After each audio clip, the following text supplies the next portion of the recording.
Hello folks, good morning. It's the beginning of the week. We're out here at Tia Maria. It's Monday and we're going to check on the progress of our build. Why don't you follow us along and see what we've got going on today.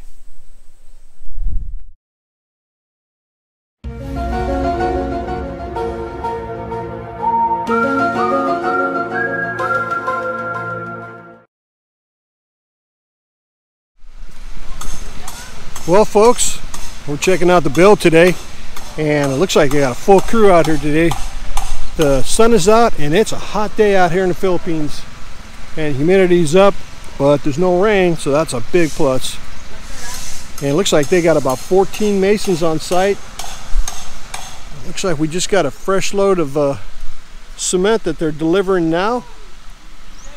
The crew is working away. And they continue to go up, and like I said, our eventual goal is to be able to get a roof onto the house, get up to that second floor done, have the walls continuing to be put into place so they can start on that roof and get us where we can work every day we come out here, not have to be so controlled by the rain out here in the Philippines, which is a big thing because it rains a lot during the rainy season. Let's go on over to the backside, see what's going on. You can see basically where the actual house is going to be by looking at the doors from the inside to the out. He's going to have to redo that one. That looks like junk there, but we'll let the foreman deal with that.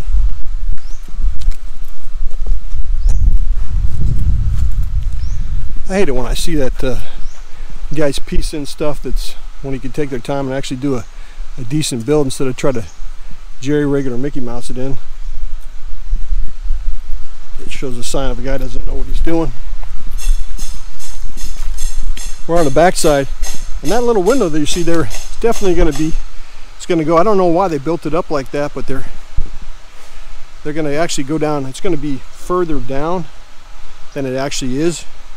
It shows a little window, but it's actually going to be a lot bigger than that. It's going to be a lot longer and deeper. So they're going to have to do some work on that, chipping out.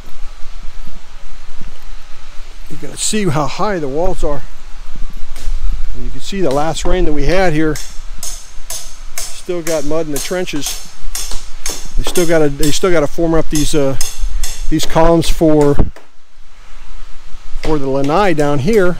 It's not a big priority right now. Big priority is to continue to go up and go up with that build. See the wife over there with the crew, and I've got this section here, our main room that we were concerned about, which is right there, which is right there. That was a big concern for us because that's going to be our main living area where like I said, where the family spends their time enjoying each other's company, watching TV, playing games. So the TV is going to go right where that wall is. We had to move the windows. We had a slider originally set up there, so we had to pull the slider out and have windows put in instead. Not pull it out, but had to change the design on that. And this area here is going to have our slider that's going to go in, and they're in the process right now of removing the forms, the actual forms that they poured for our support columns. Like I said, it's good to see the crew out here, have this many folks out on site, because we've been going back and forth with our neighbors, sharing resources, and that's what's been pulling some of the manpower away. But it continues to go on, which is a good thing. I love seeing this stuff. This area that I'm filming in now, we've got a bunch of mahoganies. It's covered by the mahogany trees here.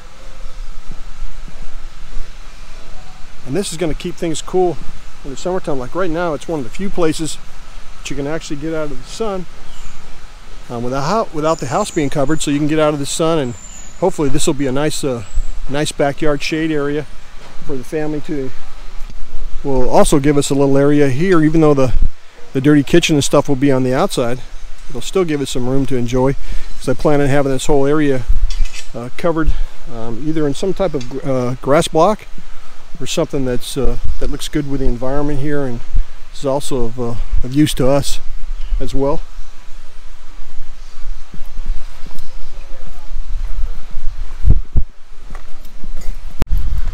Dave was on site, builder was on site earlier, and he comes in the morning, spends part of his day over here and splits it between his other builds that he's got. He's a busy guy.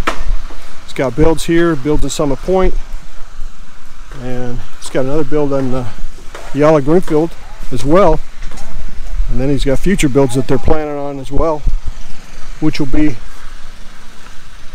across the street over there, next to our neighbor Ainsley's house. We've got a build going up. I think it's going to start in January, so that'll keep all these guys busy as they transition from Ainsley's build to our build, then jump over to the new build across the street.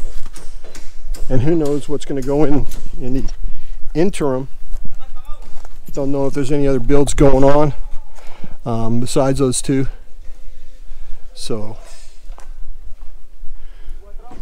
there's a lot of stuff in this area that's being built up. A lot of people like these farm lots.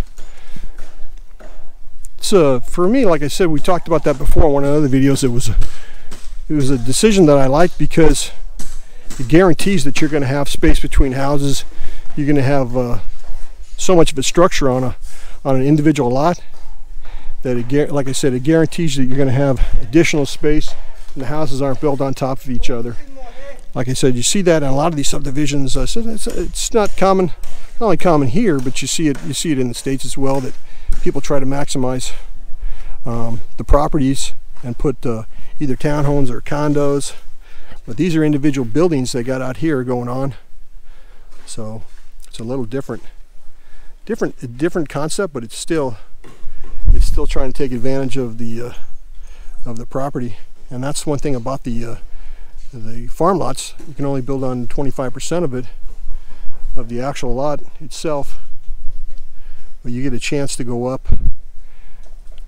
You can continue to go up higher, but you have your height limits. I don't have my specs in front of me to give you the tops on those as far as how high you can go. That's why a lot of people will build a basement, first floor, and then a second floor on top of that, so they realistically have 3 floors of living space. But you get into that basement and it gets to be a lot more expensive than it does a typical 1 or 2 story build. But I mean, that's the way to, if you've got a lot of capital, or you don't mind, a basement's the way to go. You just have to take extra precautions as far as making sure that you don't have any leaks. You have the proper amount of drainage put in, because you're living under 1 floor. But one of the advantages of having a basement is that the temperature level stays a lot cooler, because it's a big concern out here in the Philippines. I mean, temperatures that you have, I mean, getting airflow, getting your ACs without using as much ACs as possible. You know, you got that electric bill every month that you're trying to avoid. So that's a big plus. That's why everybody opts to try to get that cross flow ventilation going on with your windows, and try to maximize that with your ceiling fans that don't have the capacity to eat up that electricity like ACs do. I mean, sure, you could build basically a box and have ACs in it and keep it cool all day long, but you're running that AC, and unless you have solar, you know, a big solar system, I mean, you're going to have to eat those monthly costs. Right now, we pay about 90 to 100 bucks where I'm staying at now. It's a 3.5 bedroom house, but the ACs are only being run in a couple of rooms. The locals here, they take the heat, I guess, because they've grown up in it. And I came from California, where we got spoiled, and spent a couple of years in Arizona, and where it got hot. So you really realize it. But this is a different type of heat. This tropical heat's different. It's something that if you're not accustomed to, it will get to you. If you're not drinking a lot of water, staying hydrated. So that's something you have to take into consideration. So windows are a big thing. If you look over, let me scan over here to my neighbor's build. If you go over to Ainsley's build, he's actually put in a ton more windows than the original design. He spent, like I said, his budget line went way up on his windows. I think he's got 42 or 44 windows and sliders all through that house. But if you go up into his house right now, like you get on the second floors, you can feel that the breeze coming through there. And the higher you are, the higher you sit up on these properties, the better, because you're going to have that airflow coming through there.